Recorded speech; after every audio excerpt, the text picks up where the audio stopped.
Well, Sandy McCowen is now at the Grey Hospital in Bhisho, where she joins us from. Sandy, the Eastern Cape's drawn a fair amount of attention in recent weeks for what seems to be chaos, also at the Tower Hospital in that province in particular.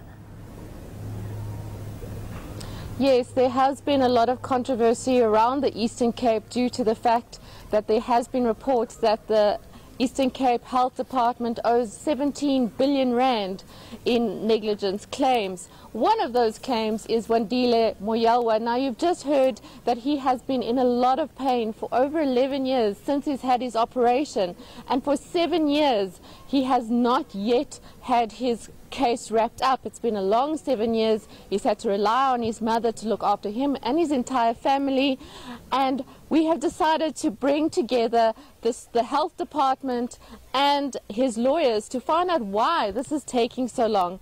I'm joined by health spokesperson Sizwe Kopelo and Wandile Moyalwa's attorney, Francis Bakichwa. Thank you so much for joining us. To start with you, Mr. Kopelo, it's been 7 long years that this case has been ongoing. What is happening with the case? We've dealt with the case, we looked at the facts, and we made an offer to the claimant through the attorney, and they rejected our offer. However, in 2015, they made a claim of 250,000 rands, which was to cover the medical costs of the claimant. And that amount was paid in May 2015. Later, they came back and made another claim through the court, and we were ordered by Justice Pagade to pay another amount, which was 500,000. We paid that on the 27th of July 2016.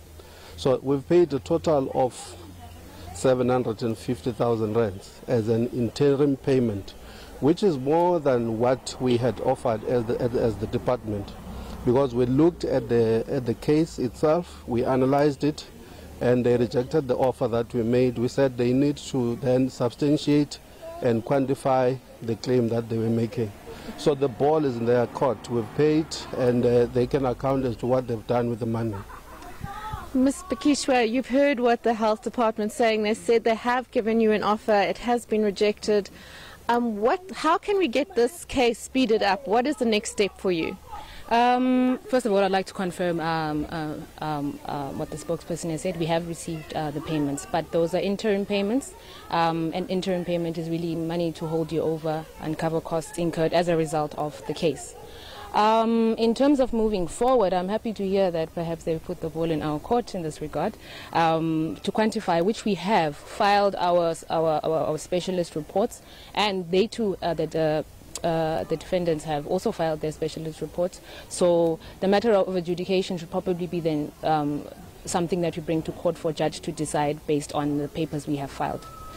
Having said that, I would like to also reiterate the fact that Wandile's injuries are quite severe, and he will suffer for the rest of his life. And I acknowledge the offer that was received, but we still vehemently reject it.